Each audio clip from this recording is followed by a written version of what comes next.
പാർത്ഥ, കുട്ടിക്കാലത്ത് ഉറക്കമുണർന്ന ഉടനെ കിടക്കപ്പായിരുന്നു ചൊല്ലാൻ അമ്മ ഒരു ശ്ലോകം പറഞ്ഞു തരുമായിരുന്നു. അച്ഛന്റെ വക സർവവും ദേഹവും സൽപുത്രനായി നൽകുന്നു താതനും, അത്ര കാരുണ്യമുള്ളൊരു താതനെ നിത്യവും വീണ്ടും നമസ്കരിച്ചിരണം. ജീവിതത്തിൽ ആദ്യമായി മനസ്സുകൊണ്ട് ഞാൻ എൻ്റെ അച്ഛനെ ഒന്ന് നമസ്കരിക്കുകയായിരുന്നു. എന്തിനാണെന്നറിയൂ? കൈവിട്ടു പോകുമെന്ന് കരുതി എൻ്റെ കുടുംബത്തെ തിരിച്ചെടുക്കാൻ ഞാൻ ഏറ്റവും വെറുക്കുന്ന ഈ മനുഷ്യന്റെ സഹായം വേണ്ടി വന്നില്ലേ ഇപ്പോ? പക്ഷേ തിരിച്ചു കിട്ടിയെന്ന് പറയാറായോ സർ? ആയി പാർത്ഥ, അല്ലെങ്കിൽ ഈ വേഷം കെട്ടലിന് അർത്ഥമില്ലാതാവും. അവസാനത്തെ കരുവ് നീക്കാനുള്ള സമയമായി.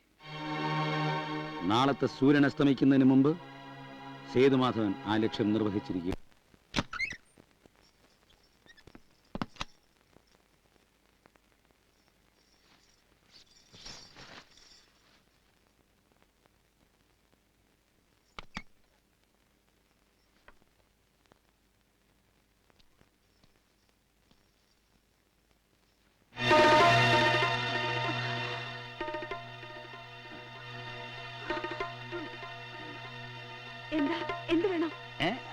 ഒന്നുമില്ല പറയാ, ഞാന് നിന്നോട് ഒരു കാര്യം പറയാനുണ്ടെന്ന് പറയാറില്ലേ?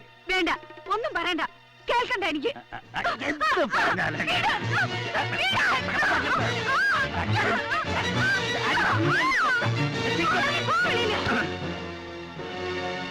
കടന്നു പോ പുറത്ത് പോകാൻ.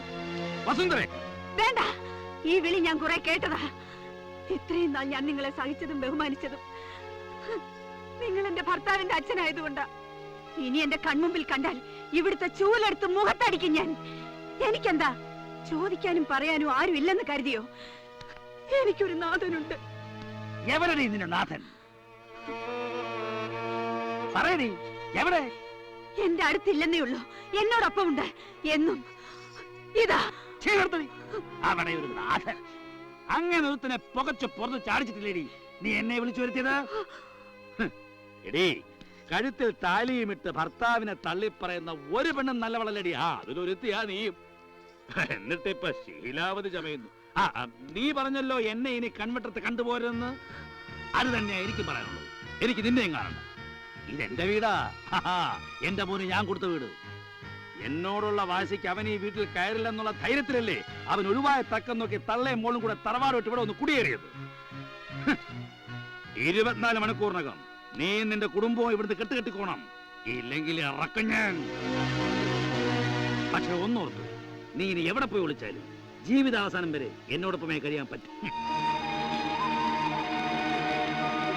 എന്തൊക്കെയാ പറഞ്ഞിട്ട് പോയത്? വീട് ഒഴിയണമെന്നോ?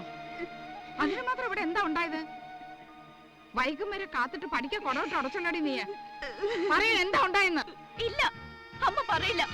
അമ്മാമ്മയുടെ മുന്നിൽ അമ്മ ഒന്നും സംസാരിക്കില്ല. കുട്ടിക്കാലം മുതൽ നിങ്ങൾ അമ്മ അങ്ങനെ വളർത്തിയത്. ഇനി ഈ വിളി കേട്ടാ ഞങ്ങൾ ഭയക്കില്ല. ഇവിടെ ഇപ്പൊ നടന്ന എന്താന്ന് അമ്മാമ്മയ്ക്ക് അറിയോ? അമ്മയിൽ നിന്ന് പപ്പയെ വേർതിരിപ്പിക്കാൻ നിങ്ങൾ വിളിച്ചു വരുത്തിയ ആ മനുഷ്യൻ അമ്മയുടെ കിടപ്പ് മുറിയിലേക്ക് കയറി ചെന്ന് അമ്മയെ സാന്ത്വനിപ്പിക്കാനല്ല, മറിച്ച് ഇനി തെളിച്ച് പറയണോ ഞാൻ? മോളെ, ഈ വീടും സ്വത്തും ഒക്കെ നഷ്ടപ്പെടുന്ന കേട്ടപ്പോഴാ അമ്മാമ്മയ്ക്ക് വേദനിച്ചത്. പക്ഷെ ഇതിനേക്കാളൊക്കെ വലിയ സ്വത്ത് ഞങ്ങൾക്ക് ഞങ്ങളുടെ പപ്പയാ. അല്ലാന്ന് പറയാൻ പറ്റുമോ അമ്മയ്ക്ക്? തെറ്റ് കണ്ട ചൂണ്ടിക്കാട്ടാനും ശരി എന്തെന്ന് മനസ്സിലാക്കാനും പപ്പ ഞങ്ങൾക്ക് പഠിപ്പിച്ചു തന്നിട്ടുണ്ട്. മാത്രമല്ല, അമ്മ കാണാത്തൊരു പുറ ലോകം ഉണ്ടെന്ന് പപ്പ ഞങ്ങൾക്ക് കാട്ടിത്തരുകയും ചെയ്തു. പപ്പ എന്തിനാ പോയതെന്ന് അമ്മ ഒരിക്കലെങ്കിലും ചിന്തിച്ചിട്ടുണ്ടോ? പപ്പയെ മനസ്സിലാക്കാതെ അമ്മാമ്മയുടെ ഭാഗം നിന്നതിന് അമ്മയ്ക്ക് വലുത് അമ്മാമ്മയാണെങ്കിൽ ഞങ്ങൾക്ക് വലുത് ഞങ്ങളുടെ പപ്പയാ. പപ്പയ്ക്ക് മാത്രം ഞങ്ങൾ സ്നേഹിക്കാൻ കഴിയൂ. നാഥനില്ലാത്ത ഈ വീട്ടില് ഞങ്ങൾക്ക് ഇനി കഴിയാൻ വയ്യ.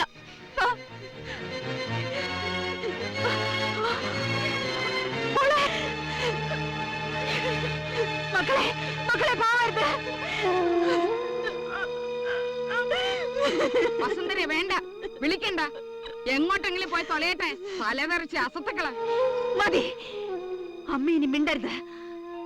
ഈ വീട്ടിൽ നിന്ന് പോകേണ്ടത് അവരല്ല, നിങ്ങളാണ്.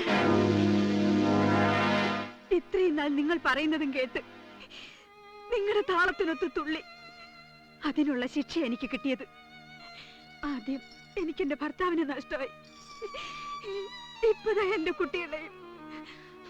തലതെറിച്ച അസത്തുക്കളാണത്രേ. അല്ലമ്മേ, ലോകത്ത് ഒരമ്മയ്ക്കും ഇത്രയും നല്ല കുട്ടികളെ കിട്ടിക്കാണില്ല. ഒരു ഭാര്യയ്ക്കും ഇത്രയും നല്ല ഭർത്താവിനെ കിട്ടിക്കാണില്ല. എന്റെ കുട്ടികൾ പറഞ്ഞതിൽ എന്താ തെറ്റ്? കുട്ടിക്കാലം മുതൽ എന്റെ ധൈര്യം വിലയ്ക്ക് വാങ്ങായിരുന്നില്ലേ നിങ്ങള്? എന്റെ ജീവിതം തല്ലി തകർക്കാൻ അമ്മയോടൊപ്പം കൂട്ടുനിന്ന കുട്ടിമാമൻ എന്താ കാട്ടിയത്? എല്ലാവരുടെയും മുന്നിൽ ഞാനൊരു വിട്ടി. ഒക്കെ മനസ്സിലാക്കാൻ വൈകിപ്പോയി. ശരിയും തെറ്റും തിരിച്ചറിയാൻ എന്നോളം വളർന്ന എന്റെ കുഞ്ഞുങ്ങൾ വേണ്ടി വന്നു ഇപ്പോ. പക്ഷെ ഒന്ന് പറയാം, ഇനി ഞങ്ങളുടെ ജീവിതത്തിലേക്ക് ആരും കടന്നു വരണ്ട. സേതുവട്ടം പറയാറുള്ളത് പോലെ ഒരമ്മയായി, മുത്തശ്ശിയായി ഒരിക്കലും നിങ്ങൾക്ക് മാറാൻ കഴിയില്ല.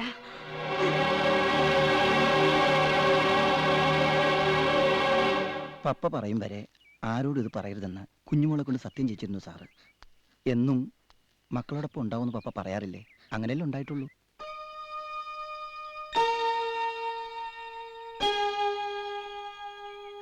പക്ഷെ വേഷം കെട്ടി പ്രകടനങ്ങളൊക്കെ നടത്തുമ്പോഴും നിങ്ങൾ കുട്ടികൾ അനുഭവിക്കുന്ന വേദനയായിരുന്നു പപ്പയുടെയും വേദന. പിന്നെ പപ്പയ്ക്ക് കൊടുത്ത വാക്ക് പാലിക്കാൻ ഈ കുഞ്ഞനുഭവിക്കുന്ന വീർപ്പുമുട്ടലും.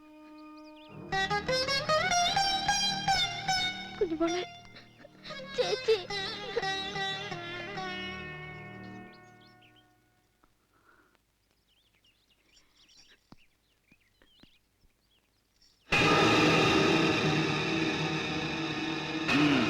എനിക്കറിയാം ഒടുവിൽ നീ എന്റെ മുന്നിൽ തന്നെ എത്തുമെന്ന്. ഇല്ല, ഞാൻ നിങ്ങളെ കാണാനല്ല വന്നത്. എനിക്ക് നിങ്ങളെ കാണണ്ട. കാണണം, കാണേണ്ടി വരും. നീ ഇന്ന് വരെ കഴിച്ചതും ഇപ്പൊ കഴിഞ്ഞുകൊണ്ടിരിക്കുന്നതും ഇനി കഴിയാൻ പോകുന്നതും എന്നോടൊപ്പം ആയിരിക്കും. അങ്ങനെ ഒരു ഗതികേട് വന്നാ പിന്നെ ഞാനും എന്റെ കുഞ്ഞുങ്ങളും ജീവനോടെ ഇരിക്കില്ല. അങ്ങനെ നിന്നെയും കുഞ്ഞുങ്ങളെയും മരിക്കാൻ ഇവിടെ ഞാൻ തയ്യാറല്ല. ഇനിയുള്ള കാലമെങ്കിലും എല്ലാം മറന്ന് സന്തോഷത്തോടുകൂടി ജീവിക്കണേ നമുക്ക്. നോക്ക്, ഭയങ്കര ഡിമി.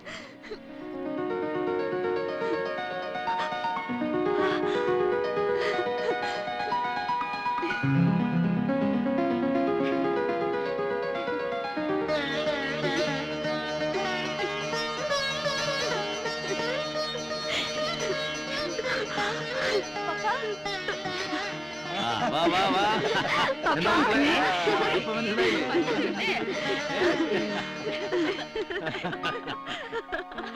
ഈ ഒരു സന്തോഷമാണ്.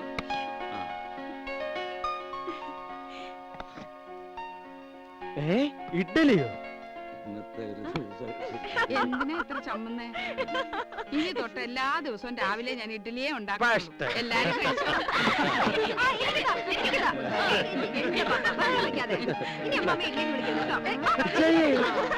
സിംഗപ്പൂർ പപ്പ.